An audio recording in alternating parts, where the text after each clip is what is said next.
Hi ನಮಸ್ಕಾರ ಎಲ್ರಿಗೂ. Welcome to my channel R Abhiruchi. ಈರುಳ್ಳಿ ಬೆಳ್ಳುಳ್ಳಿ ಯೂಸ್ ಮಾಡದೆ ಹಬ್ಬಕ್ಕೆ ಅಂತ ಈಸಿಯಾಗಿ ಸ್ಪೆಷಲ್ ಕಾಯಿ ಚಿತ್ರಾನ್ನ ಮಾಡೋದನ್ನು ಹೇಳ್ಕೊಡ್ತೀನಿ ಬನ್ನಿ.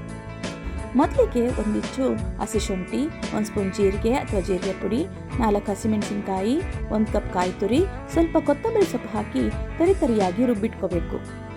ನಂತರ ಒಗ್ಗರಣೆಗೆ ಎಣ್ಣೆ ಹಾಕಿ ಮೊದಲಿಗೆ ಕಡಲೆಕಾಯಿ ಬೀಜ ಹಾಕಿ ಸ್ವಲ್ಪ ಫ್ರೈ ಮಾಡಿಕೊಂಡು ಕಡಲೆಬೇಳೆ, ಜೀರಿಗೆ, ಸಾಸಿವೆ, ಆ ನಂತರ ಕೆಂಪು ಮೆಣಸಿನಕಾಯಿ ಹಾಕಿ ರುಬ್ಬಿಟ್ಟಿರುವ ಮಸಾಲೆಯನ್ನು ಹಾಕಿ ಸ್ವಲ್ಪ ಫ್ರೈ ಮಾಡಿಕೊಂಡು ಅರಿಶಿನ, ಅರ್ಧ ಬಟ್ಲಷ್ಟು ಹಸಿ ಬಟಾಣಿ, ಸ್ವಲ್ಪ ಕರಿಬೇವು ಹಾಗೂ ರುಚಿಗೆ ತಕ್ಕಷ್ಟು ಉಪ್ಪನ್ನು ಹಾಕಿ ಹಸಿ ವಾಸನೆ ಹೋಗೋವರೆಗೂ ಫ್ರೈ ಮಾಡ್ಕೋಬೇಕು.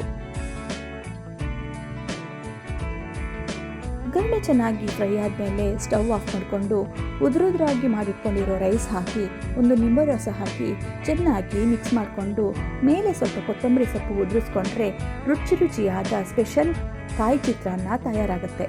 ಹಬ್ಬಗಳಲ್ಲಿ ಹಾಗೂ ಪೂಜೆ ಟೈಮಲ್ಲಿ ದೇವರ ನೈವೇದ್ಯಕ್ಕೆ ಅಂತ ಸಿಂಪಲ್ ಆಗಿ ಮಾಡ್ಕೋಬೋದು. ನೀವು ಕೂಡ ಒಂದ್ಸಲ ಟ್ರೈ ಮಾಡಿ ನೋಡಿ. Thank you for watching. Thank you.